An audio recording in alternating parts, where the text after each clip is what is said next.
is Dr. Syed Haider, and here in front of the live stream.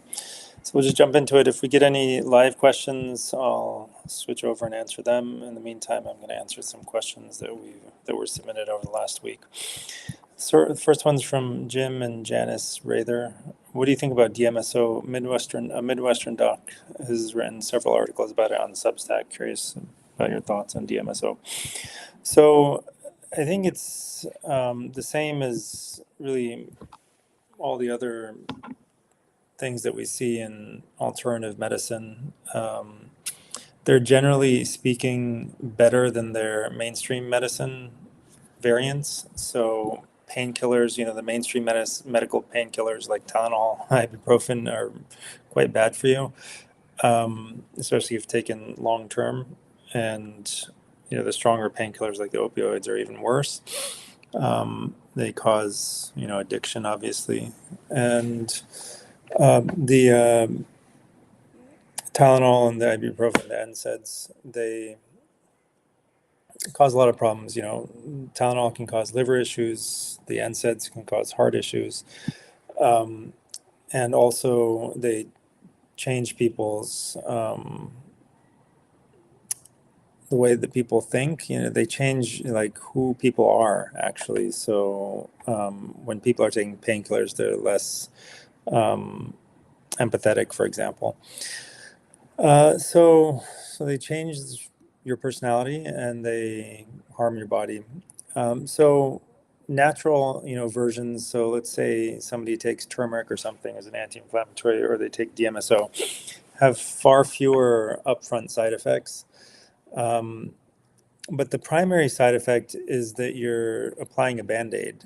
And even if it's a really, really good Band-Aid, it's still a Band-Aid. You're not asking the fundamental question, which is, why am I in pain? You're just getting rid of the pain. And that's fine, especially as a short-term solution, But long-term pain is meant to teach you something. It's meant to be a message, and you're meant to take it seriously. And you really can't take pain seriously if there's an easy out. If you can just easily take something that'll just wipe the pain away, you have no motivation to fix the pain. If every time you get a cavity as a child, you just get taken to the dentist and they just patch it up and send you back out, you're going to keep doing what you did that gave you the cavities, right? And if you have an easy solution that doesn't appear to have any side effects, any serious side effects like DMSO, you'll take that. 99.9% of people will take that. They'll take the easy out, they'll feel better, and then they won't address the deeper underlying problem of why they have arthritis, why they have, musculoskeletal disease, whatever it is that they're using the DMSO for. So it's a great tool. It's wonderful that we have this tool available that has no apparent side effects. But you have to understand the greatest side effect is not taking the underlying the underlying problem seriously. And the reason that's the greatest side effect of all is that what that means is when you don't take it seriously is that it will continue to get worse. So it was caused by something. It's not like a static situation. It's not that something floated into your life and gave you arthritis. It's been building up over decades, right? And finally you have arthritis. And it will keep getting worse and worse and worse if you don't reverse the trend, if you don't remove the toxins and the pathogens causing the arthritis and replace the nutrients that are missing. So, hopefully that makes sense. It's generalize, you can generalize this principle to a lot of different things. Brett Harris, how do I get my appetite back on LDN for long COVID? So, this is a complicated question because, should you be on LDN for long COVID? We prescribe it. It's a kind of a simplistic approach that seems to minimize. It's the same probably as a DMSO. It doesn't seem to have any apparent side effects, and yet the way it's working maybe by preventing your immune system from dealing with the problem. So, it is on our protocol, but it's certainly not the optimal approach. So the general generic protocol approach is just take things that make you feel better, right?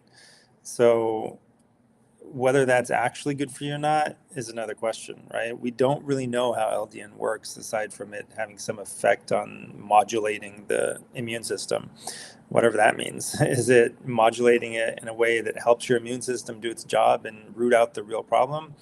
Or is it modulating it in a way that kind of ties your immune system up so that it can't deal with the real problem, but it makes you feel better in the short term? We don't know, so ivermectin seems to be the drug that has the most likelihood of actually helping to fix the underlying root cause problem of long COVID and vaccine injury from the spike protein. And yet, even with that, there are immune modulating effects, and we honestly don't know whether it's actually helping people heal or covering up their symptoms while they heal, or just covering up their symptoms so that it seems like they've healed, but then um, the problem underneath is worsening and eventually pops up again or gets re-expressed the next time you're exposed to COVID. So, the best way to get your appetite back is to stop the thing that's taking it away, which seems to be the LDN. And so how do you actually fix long COVID? So the principle of fixing any health issue is the same. You have to give your body the nourishment and the nutrition that it expects and needs. And you have to remove the toxins and the pathogens. But, the devil's in the details. It's complicated and it has to be done step by step. Otherwise, you can overwhelm yourself with the detox reactions and end up in the hospital. So, but that's the basic, approach and the basic, theory behind healing any disease is just that if you really want to do it right, you're going to have to get your own personalized protocol. I mean, there's just like no two people are the same. And just because two people have the same exact symptoms or the same exact disease, it doesn't mean that they have the same exact pathway back to health or the same exact underneath the surface, that it's not the same exact causes of the disease. So yeah, I mean, you got to change your diet and you got to change what you do, and you have to start doing detox things, and then you just got to go step by step, and eventually you got to address the higher realms of your being, right? So disease is, we primarily notice it in our physical self, in the physical world, but it's an expression of something that's a higher reality. It's an expression of emotions and thoughts, beliefs, so those in social aspects and all this stuff, these things filter down into the physical world and manifest in a certain way.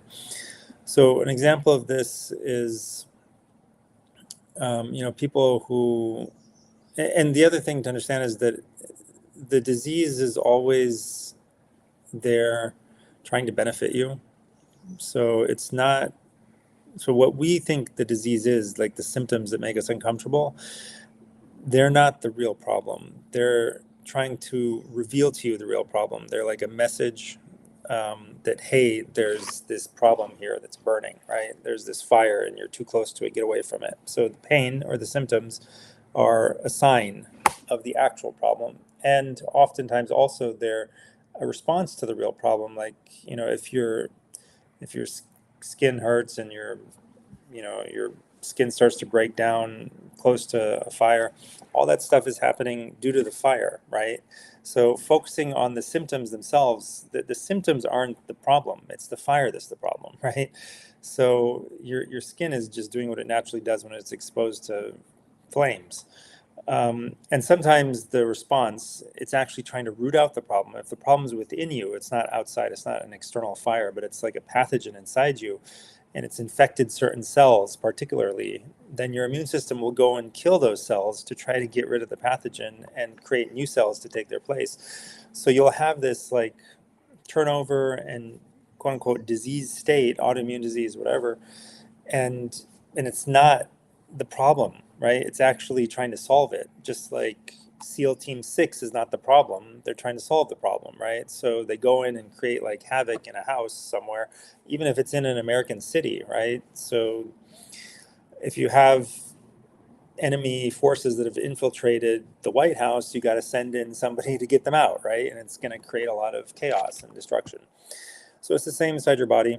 Um, and then sometimes it can really appear as though the body's making a mistake and is doing something that just doesn't make any sense, but it makes sense at a higher level. So what I mean by that is, for example, people have like PTSD from, their parents used to yell all the time at the breakfast table while they were children.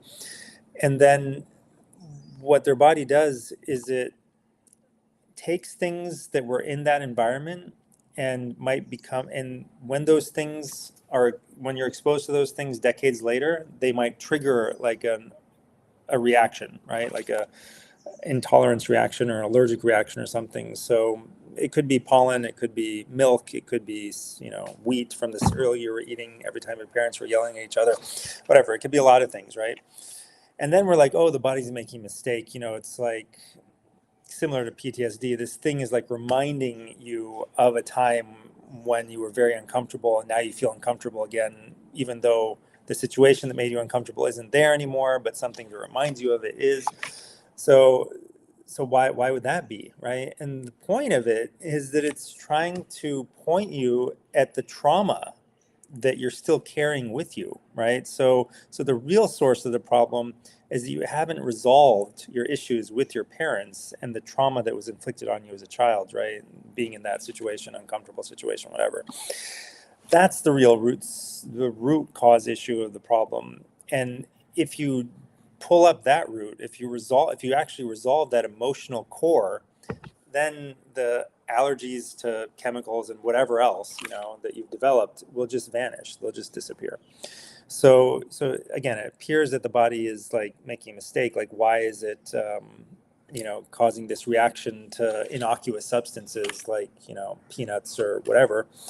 But it's doing it for a reason. It's trying to tell you that there's something else. It's not trying to tell you that you have a problem with peanuts. It's trying to tell you that you have a problem with that thing that forms the emotional root core of the issue. Or, it could be trying to tell you that you have a problem with the vaccines that you took, around the same time that you were exposed to peanuts for the first time, whatever. And then it's like, well, we got to get rid of the vaccine from inside your body, the remnants of it. We have to actually detox it. We have to remove it. So again, it comes back to toxins and pathogens. And toxins and pathogens can be physical, they can be emotional, they can be social, they can be intellectual, the wrong beliefs about reality and things. And the same with nutrients. You can be missing something like sunlight, you can be missing something like, B vitamins in your food, you could be missing good social relationships, loving relationships. All of these things are requirements of nourishment. Lily Vo says, my neighbor has some kind of arthritis, maybe rheumatoid. Would like to help him with some over-the-counter pain help, either pharma or natural. Any suggestions? So this loops back to the first question, DMSO. If somebody hasn't tried it, that's probably the first step in order to get some early relief from musculoskeletal problems. But it's not going to solve the rheumatoid arthritis. It's just going to make it, so that it doesn't bother the person as much without giving you the terrible side effects that, a mainstream medical approach would give you. And so it's like, certainly better than going and getting on some sort of like immunosuppressant or an NSAID or whatever. But you have to give them this message that I'm trying to give you for the last, 10, 15 minutes, that they can really heal the rheumatoid arthritis. And the only possible causes of rheumatoid arthritis, just like any disease, are toxins, pathogens, and lack of nutrients, right? That's it. That's what causes disease. Because we live in a world of cause and effect. We live in a rational universe.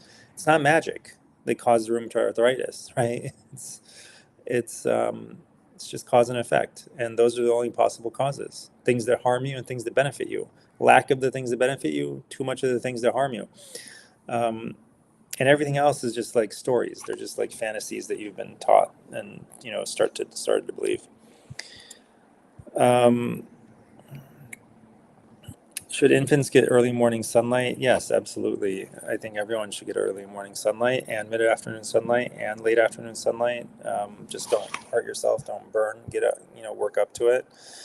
Um, but you know, the skin of an infant is going to be delicate initially, so you have to work up to it. The early morning sunlight um, is not going to burn your skin the way mid-afternoon will. So you can get the DMinder app. It'll tell you what times of day UV is present, but they also need UV. And even if they're sensitive or whatever to the sun still, you can get indirect sunlight in the shade. So as long as you're outdoors, it's going to be much better for you. So the indirect sunlight will still be benefiting you, as not in the exact same way as direct sunlight, but it's still beneficial, and it's much better than indoor sunlight, which is not helpful at all. It's actually harmful. So unless it's coming through an open window, like I'm sitting in front of a fully opened window, right? There's no glass in between me and the outdoors, so I'm getting full light, full spectrum light, which you don't get when it goes through glass, unless you've specifically bought like a special kind of quartz glass or a specific kind of plastic window that allows the full spectrum in. So yeah, I mean, there's so many different things about light. It's that are just really crucial for health. The light outdoors is far brighter than the light indoors, and it activates hormones and synchronizes circadian rhythms in a different way. And certain, parts of the spectrum have these anti-inflammatory healing benefits for your body, and they help to balance out other parts of the sunlight, like the UV is balanced out. UVB is balanced by UVA and infrared. And so it's not actually harmful unless you're not getting the other parts of the spectrum with it, and you're not getting light throughout the day from the sun. And then sunlight will actually create certain hormones that are just not even turned on at all. They're not even created at all if you don't get it. So, and UV especially. So I think a lot of health issues come down to a lack of sunlight. If you're low in vitamin D, it's just a marker that you're not getting enough sunlight. If you're high in vitamin D, it doesn't necessarily mean that you're getting enough sunlight, but if you're low, you're definitely not getting enough. And so you shouldn't just supplement vitamin D. You should go out in the sun, because you get a lot more from sun than just vitamin D.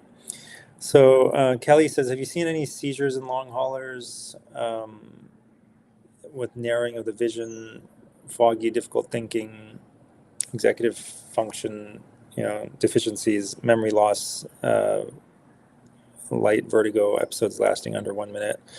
Also, the left pupil larger than the right when the episodes happen. I have not seen this exact thing, but again, this is kind of like a refrain with me that if anything can go wrong with long haulers, it will go wrong. So whatever you're prone to is what's going to show up in you.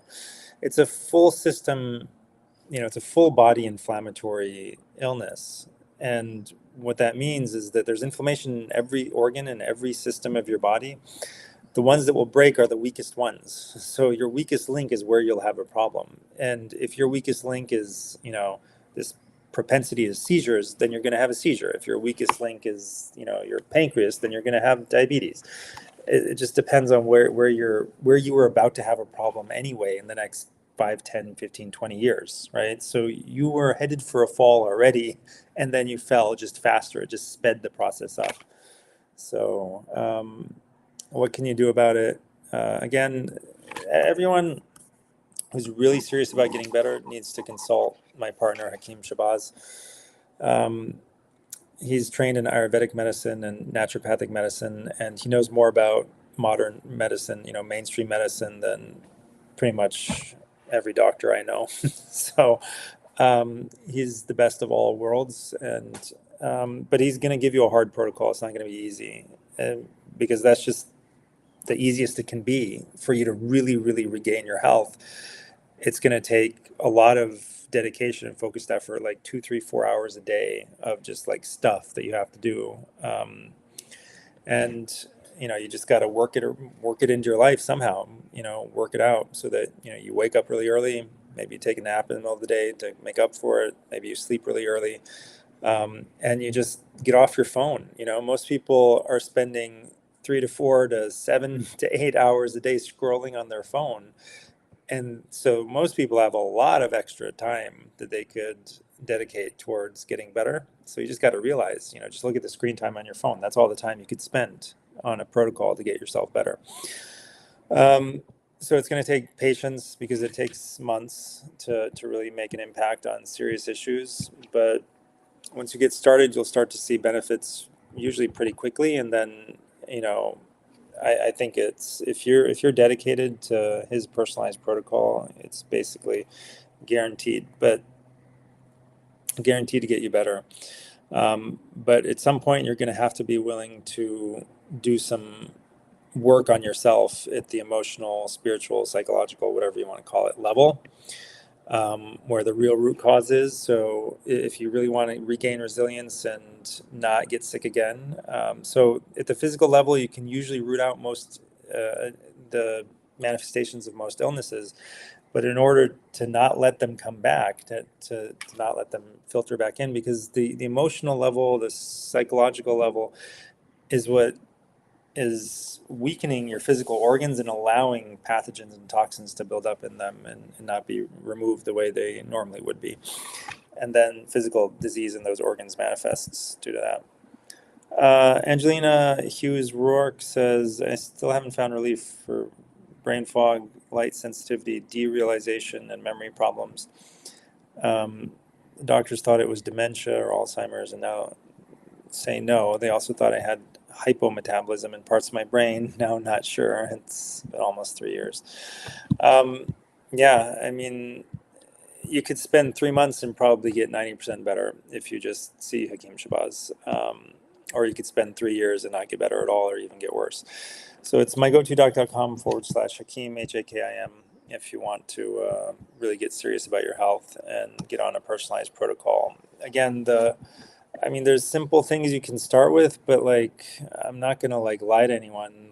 Just taking ivermectin and taking some nattokinase and some turmeric is not probably going to help after 3 years of this kind of stuff, right? Just focusing on little slivers of the problem, okay, let's just take, Eliquis or something, or Plavix for blood clots. You've probably tried a lot of little things like that. Just fasting or just doing this, looking for some simple solution. It works for some people, at least it appears to. That's what I can say, that 80-90% of people, the simple generic protocols seem to work in terms of they get better, right? Their symptoms go away. But then what about longer term follow-up? Do they come back in a year or 2 years? Do they come back the next time they get COVID, or the next time they're exposed to stress, or the next time they're around somebody who's shedding?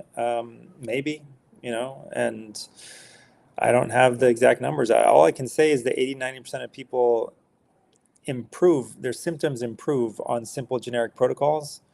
But then, I seriously doubt that they've regained any resilience at all, because they haven't actually changed anything. They haven't gotten rid of all of the baggage that they were carrying that was why they got sick in the first place. If they had no baggage, they wouldn't have gotten sick, if they had been truly healthy. So all these people, like these young people who are dropping dead suddenly and who are in the best of health, they're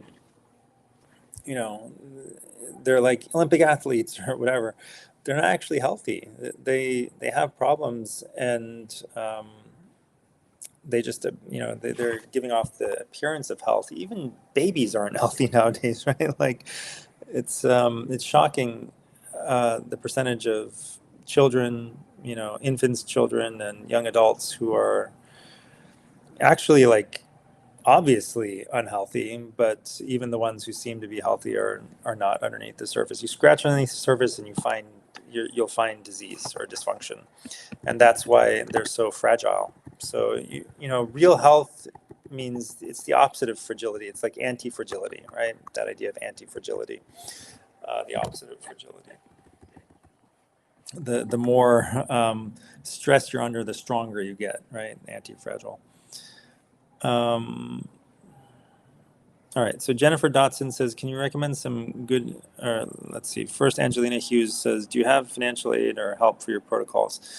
Yeah, if you're the right patient, we're looking to fill another 5 spots, I think, in this program where we pay for everything, including what, the things that we recommend that you buy. So we pay for the consults and we pay for the treatments themselves.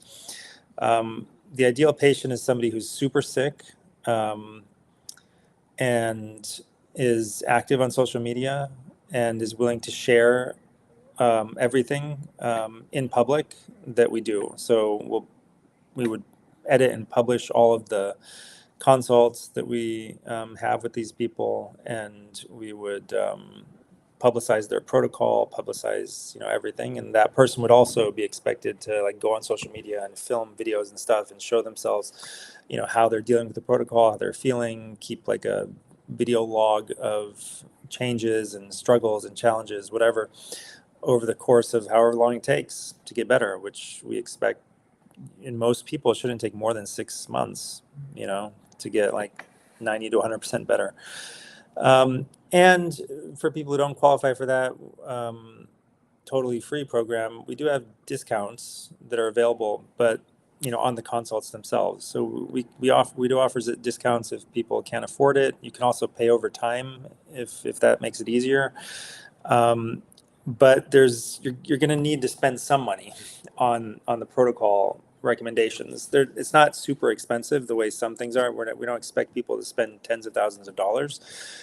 You can get better probably spending a couple of $1,000s over the course of 6 months, maybe less, maybe 1,000. So in terms of what you have to do for the protocol, what you have to buy. So, I mean, sometimes Shabazz says, just as long as you're willing to spend like $100 a month in supplies, supplements, and herbs, and the things that are recommended, spread out over 6 to 8 months, you can probably get better, but not for much less than that. So I think anyone who's really motivated can scrape together, a few $100s a month if it's going to make a difference. Whether you have to borrow the money or work harder, make more money, I don't know. Borrowing is obviously the way that most people end up doing it. But some of the things, there'll be like a upfront, like sure you could average it out as like $100 a month, but you might need to buy like a juicer or a sauna blanket or something like specific that is one upfront cost that, again, if you put it on a card, you can spread it out. You can borrow across 6 to 12 months and pay it off over time. All right. Jennifer says, can you recommend some good immune system boosters? I've been researching about propolis, still trying to get my EBV dormant. The sun, that's the number one. That's the strongest immune booster out there. Just go out in the sun. If you can't tolerate it, get to the point that you can tolerate it. Stop eating vegetable oils, and get the early morning sun to prep you for the midday sun, and then get the late afternoon sun to recover from the midday sun, and just gradually work your way up to getting more and more sun until you're getting at least a couple of hours a day. And spend as much time as possible outside and get a grounded bed sheet and pillowcase to optimize your sleep, and which is also anti-inflammatory. Other than that, it's like, changing your diet, getting rid of the toxins from your body is probably also super high up there in terms of how effective it is, because your immune system is just exhausted dealing with all kinds of junk that's inside you. So you got to get rid of that junk so that your immune system can actually deal with, other things. And the other thing to understand is that when people get really, really sick, that's actually a sign of a very active immune system. So this idea that, you need to take an immune booster so that you never get sick is ridiculous. You need to get sick, and you should expect to get sick if you have a strong immune system.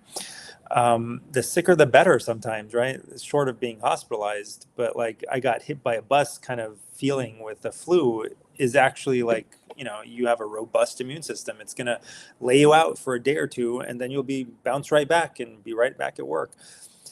The weak immune system is the one that's like sometimes completely absent, checked out, and you don't even feel sick at all. And then a month later, suddenly you have 3 years of long COVID, right? That's horrible. That's a bad immune system. So you didn't seem, and so many people who got long COVID had that kind of immune system, barely any symptoms in the acute illness, very, very mild, and then terrible long COVID symptoms. That's not a good immune system, okay? That is a bad immune system. So, external immune boosters, it's not really the answer. I mean, sure, like there's so many of them possible. How do you get EBV dormant? Some people do chlorine dioxide. These are all just better and better band-aids that we're talking about. You really have to fix your body so that it itself keeps the Epstein-Barr virus dormant. So, Colleen Tolentino says, how can I nourish my body with diet when COVID has caused gastroparesis? I can barely eat. Yeah, it's usually about removing certain things from your diet that might be worsening the gastroparesis, and going on a detox diet of some kind, elimination diet of some kind, and understanding what your body's trying to tell you, which is that like you're putting something in your belly that it doesn't want you to put in there, probably.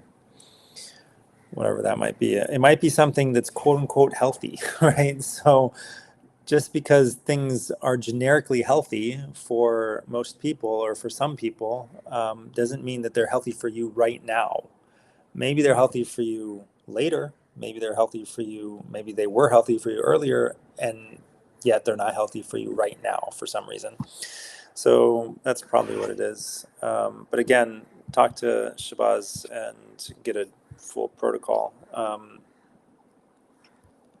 Can your partner treat and cure type, I don't know, probably one, or are you asking about 1 diabetes or type 2 diabetes or something else? I think anything can be cured if the person's dedicated enough. And, so things that people don't think can be cured can often be cured, but it doesn't mean it's going to be easy. Not everyone can be cured because not everyone's willing to do what needs to be done to be cured. If the organ is still there, then the likelihood of a cure is much, much higher, right? If the organ's gone, you can still oftentimes cure the disease, but not always. And like if they just took out all your thyroid tissue, it's going to be a lot harder to cure thyroid disease, right? If you don't have a thyroid anymore. And it may be impossible. I hesitate to say anything's impossible, but it could be extremely hard, right? And even then, right, it's going to sound crazy, like magical thinking, but it's not, right? Like you still have stem cells. So things are, it's just about unlocking the belief that it's possible, right? That's the most important thing. But that's not always very easy, right? You've become so convinced of the impossibility of something that you just have such a deep-seated belief it's impossible that you can't believe it's possible. So a lot of healing depends on unlocking that, right? Freeing your own mind to realize that it is possible. So that requires changing your paradigm of reality itself. Like you have to change what you believe about reality. And usually it means shifting away from a purely materialistic view to an understanding that consciousness creates the material world. And so your consciousness creates things. So yeah, it sounds woo, but that's what's required for a lot of people if they really want to heal. So it's just a case by case basis what somebody's willing and able to believe, and how far they're willing and able to go is going to determine whether XYZ disease is curable or not. What do you know about the nanotech seen in the blood by many researchers around the world? Yeah, I'm not convinced it's nanotech. It could just be chemical gardens. So look up chemical garden on YouTube.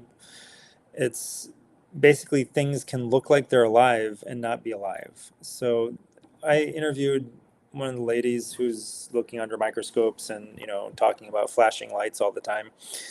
And I asked her some like really simple questions, just like simple critical questions, and she just like got really offended and didn't want to answer them. So like she was talking about MAC addresses being broadcast by the vaccines and by people who took the shots, and I was like, have you put the vaccines or the people who are supposedly broadcasting MAC addresses into a Faraday cage, that and controlled for any other item in there that could be, broadcasting a MAC address, and then check to see if there's a MAC address being broadcast. And she's like, no, and I don't want to, and I'm not going to, and why would I? And I'm like, it's just about controlling the variables to be sure of what you're seeing, right? So, I mean, I came at it, I thought, you can find that interview somewhere on our YouTube channel, probably still. Um, I'm ready to believe, I'm ready to believe anything if you can give me the real proof for it. And if you look at things with a critical eye, you oftentimes find that there is no real good proof. It might just be a disinformation campaign, or it might just be somebody who's convinced of something that makes no sense and so wedded to their belief. And, once somebody gets famous for something, it's hard to let it go, because your fame depends on you talking about that thing that you're famous for, right? So when you stop talking about it, people will stop listening to you. And it's hard to shift to talking about something else, because your entire audience only comes to listen to your stuff, and is only coming and subscribing to your Substack, and paying you little extra fees and stuff, and buying you coffees because of that work that you're doing. It's hard to transition into talking about something different, and most people fail to do so. So they just keep talking about what they're into. And so it gets back to this idea that, it's hard to get a man to understand something when his salary depends on him not understanding it, as that famous writer said, or wrote, 100 years ago. What's his name? The guy who wrote about I don't know, the name's not coming to me right now, but I think he's the one who wrote the exposés on the meatpacking industry. All right, so Jennifer says, my EBV has been reactivated for almost 4 years now since I got COVID, so maybe my immune system is not working like it should to fight it off. Yeah, so what happens in people is that they keep addressing the problem in the wrong way for decades, until the problem gets stronger and stronger, right? So, for example, like a pathogen like EBV, it comes in and it causes some problem, back when you're a child. It causes some symptoms. And you take Band-Aids to just get over them. You drink caffeine to get over the fatigue, right? You keep, so you can keep staying up late and burning the candle at both ends, and you just take more and more caffeine and whatever, right? You leave the lights on all night, which also keeps you awake and doesn't let you sleep.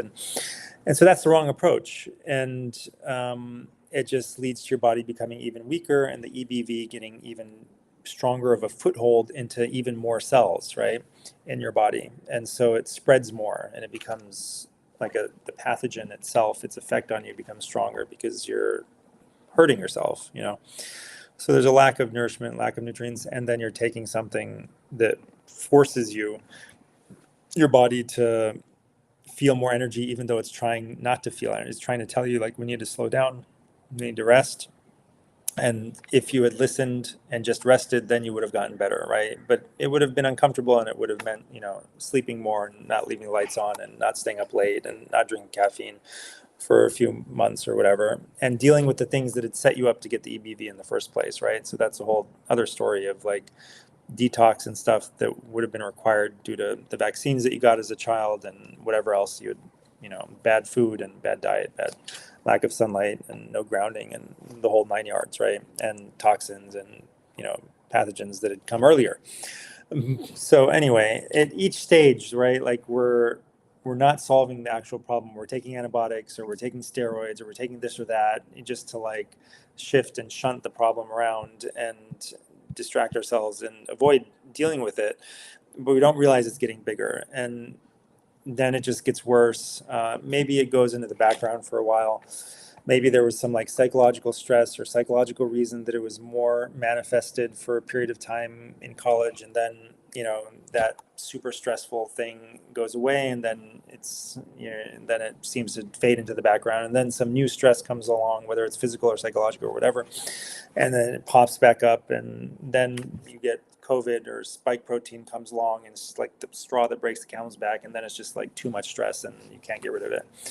And and yet you're still trying for like easy fixes, like, can I take a steroid, and oh, I feel great on a steroid now, and but then it stops working after a few months or whatever, and then you move on to the next kind of like all of the stuff that's built up over your whole life. You have to address all the toxins and pathogens and everything. You have to get rid of all of them. So it's a systemic detox and a systemic support program where you're giving yourself the nutrients and the nourishment that you just didn't get all those years. And if you approach it from this way, I mean, this is just the broad brushstrokes. I mean, that's really all I can give people. Like me just saying, oh, go take this like one particular supplement, or go take Valtrex 4 times a day for the next 4 months. Like, this is not going to actually fix your problem, even though it might look like it's fixing your problem in the short term, right? So yes, you can go on forums and you can listen to people like talking heads like me on YouTube and Twitter X, and they will tell you like, oh, just go take L-lysine or something, right? Or just go take, whatever magic wand waving, solution you want. There's a lot of them. There's like scores and scores of them, right? And yes, some people will take those things, pop that pill, and within days they'll feel better, and some within weeks will feel better. And yet that's just one example, one like freak accident occurrence, of somebody who happened to get better, appeared to get better from one thing that they took. That is not a sustainable solution. That is like a short-term fix. It's like caffeine when you feel tired. That's not a sustainable solution. It's like taking speed so that you can keep fighting, right, in World War II without, having to fall asleep. That's not a sustainable solution. It's a short-term solution. And eventually you need to go to sleep, right? That's the real solution. You need to sleep some.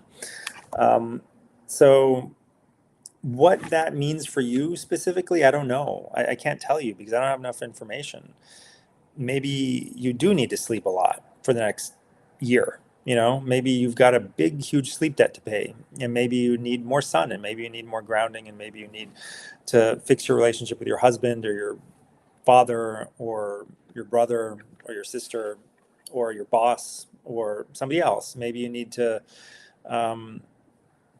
do some breath work just to like relax more, because like this is a toxic world and it stresses the body out, and you just need to like you need to do extra stuff. You need to do a lot more than your ancestors needed to do just to tread water, just to stay in the same place. Okay, not even to like build yourself up, but just to stay in the same spot. It takes some effort. They didn't have to make that effort because they were in a far less toxic world. So for specific details, like you got to talk to somebody in person. My partner is the one to talk to. He's the only one in the world that I would trust, and the only one I have trusted with my own health and the health of my closest family members.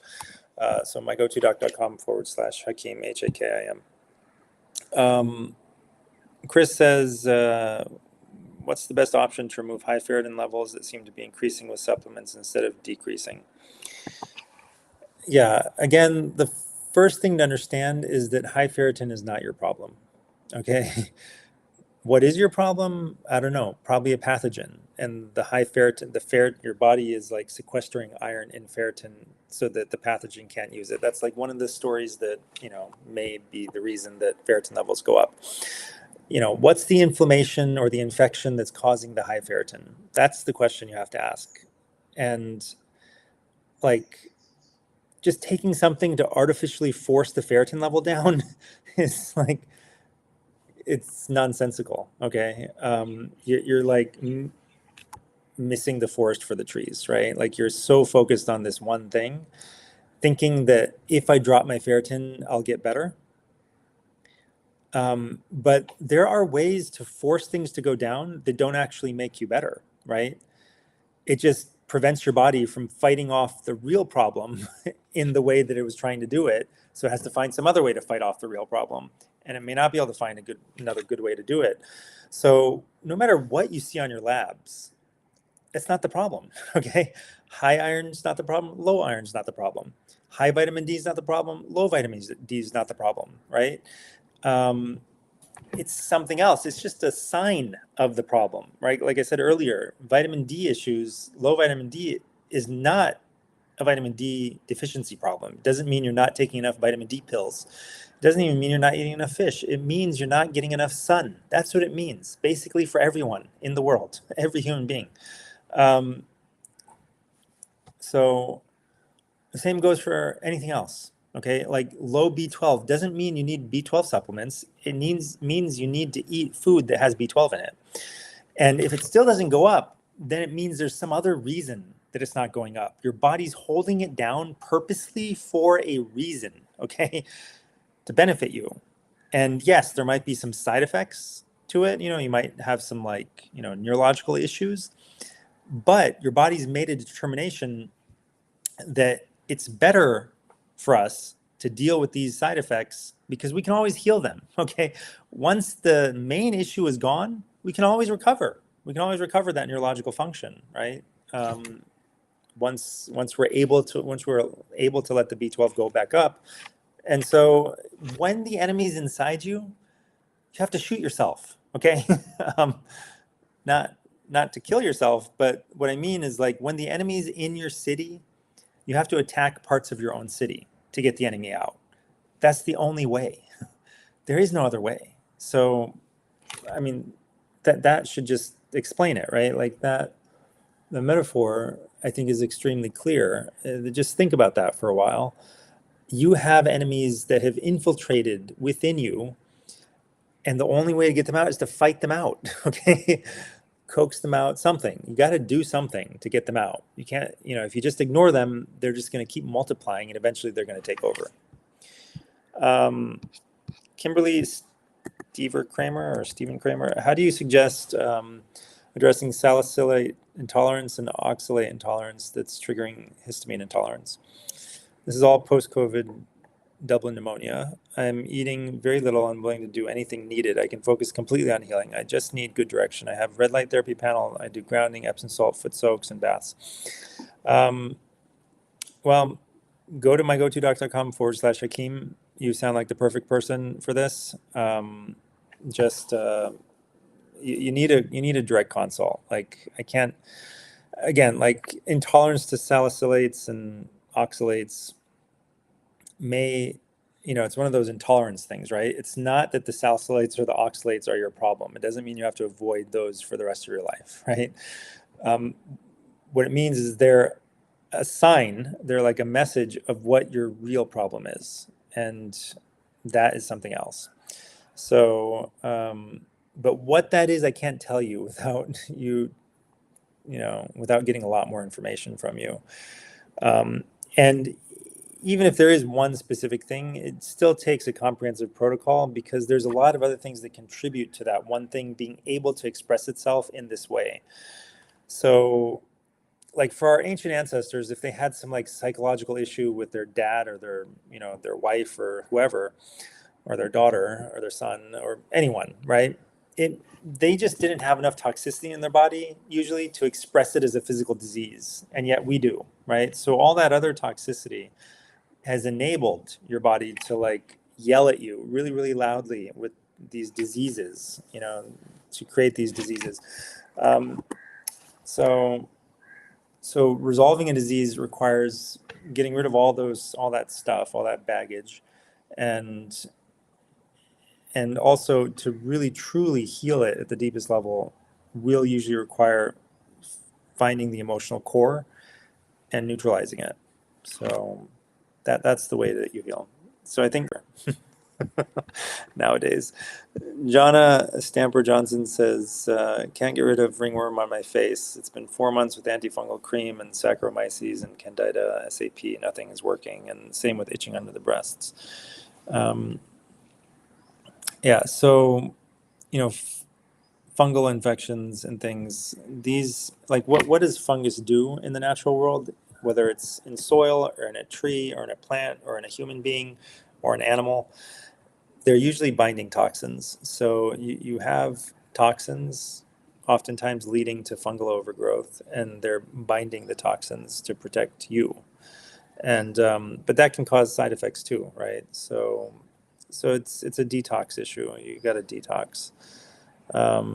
You can't just try to kill the fungus, because your body's full of fungus. If there are toxins, they will overgrow, um, and they'll keep just replenishing themselves from all the fungus that's everywhere else in your body, right? Like, you just can't get rid of it. Even if you take antifungals and blast them, I mean, these microorganisms develop resistance, right? And so, and the strong, systemic antifungals are quite damaging to the liver. So, it's not just sugar, right? Sure, fungus feeds on sugar and candida and whatever, they feed on sugar. And so, like, going zero sugar is another band-aid. It's another kind of workaround. It's like a crutch. Yeah, maybe you'll starve out the fungus, but the toxins are still there that the fungus were growing because of. And so the real solution is not to, like, change your diet for the rest of your life. The rest of my life I'm just going to be carnivore, I'm just going to be like all vegetarian, or I'm just going to be vegan, or I'm just going to be like, keto. That's just what I'm going to do. That's the solution. It's not the solution. It's a workaround, right? And any workaround, no matter how all natural or benign seeming it is, allows the real root cause to continue growing. So again, the real root cause, it's obviously there's a pathogen here, right? Like the ringworm, that thing, which is part of the expression of the illness. But like I'm saying, the real root cause is a toxin, and the deepest underlying root cause, like I say, is usually an emotional toxin. And all the emotions, they affect different parts of our body, right? So anger, for example, affects the liver. Why ever, or whatever the reason that is, it just does. All right. So the Chinese understood this. All the ancient medical systems understood this, and it's clear. So, but it's not always like that simple. So because all the organs are interconnected. So, like, fear affects the kidneys, right? Quote unquote, affects the kidneys. But the kidneys are connected to the liver and all the other organs too, right? So sometimes you'll find the disease somewhere else in an organ that's trying to support the organ that's primarily affected by the emotional imbalance. So the emotional imbalance is usually at the root core of the disease. That leads to the organ that it's expressed in becoming weaker physically, right? So it's like working overtime or just becoming stressed out by this constant, strain of you expressing a particular emotion, over expressing a particular emotion.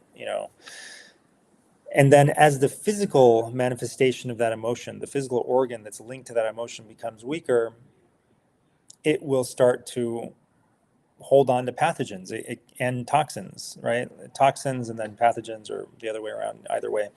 It just won't be able to detox, won't be able to protect itself. It'll start to lose vitality. And then toxins and pathogens will build up within it. Eventually, they'll lead to symptoms, and you'll be aware of the problem. And so, like, if you're very sensitive, you'll realize that, like, hey, I feel really bad every time I scream and shout. Maybe I'll stop doing that so much, right? But most people don't. They just like to scream and shout, or they grew up, they learned that you should scream and shout, from their parents or whoever. Um, and and then they start having, like, physical complaints, right? Like, maybe they get headaches or they whatever, right? And they don't realize that that is just a sign that you're screaming and shouting too much, right? Or you're too afraid of other people, or you're whatever, right? Whatever, like, emotional or psychological imbalance you have, eventually it gets expressed, and pretty quickly, as a child or a young adult or middle-aged adult, as some sort of illness. And nowadays it gets expressed, far faster, because there's so many toxins in our environment, so many chemicals, and so many things that we're exposed to that the toxicity levels in our body build up very quickly, and then they become expressed as disease. So yeah, I mean, there's like all kinds of essential oils that, the face is really sensitive, so it's hard to put really strong stuff on the face, unfortunately, right? Um, but I could tell you to go and take, like, you can Google them yourself. There's like a whole long list of essential oils that'll wipe out ringworm. And then obviously, and then you can even take them orally, right? You can take antifungal essential oils in a capsule and swallow them. But is this really going to fix your problem, or just make the actual problem worse? So you have to figure out what the real problem is, and move away from these band-aid solutions and simple solutions if you really want deep health. All right, everyone, thank you so much for watching. Send us in your questions for next time, and we try to do this same time, same place every Wednesday. Most people watch on X, but you can also watch us on YouTube and Facebook and other places. And if you guys do have long COVID or COVID vaccine injury, you can check out our Facebook group. There's like 6,000 people in there, and they share a lot of stories and tips and tricks, what works, what doesn't. All right, I will catch you next time. Bye-bye.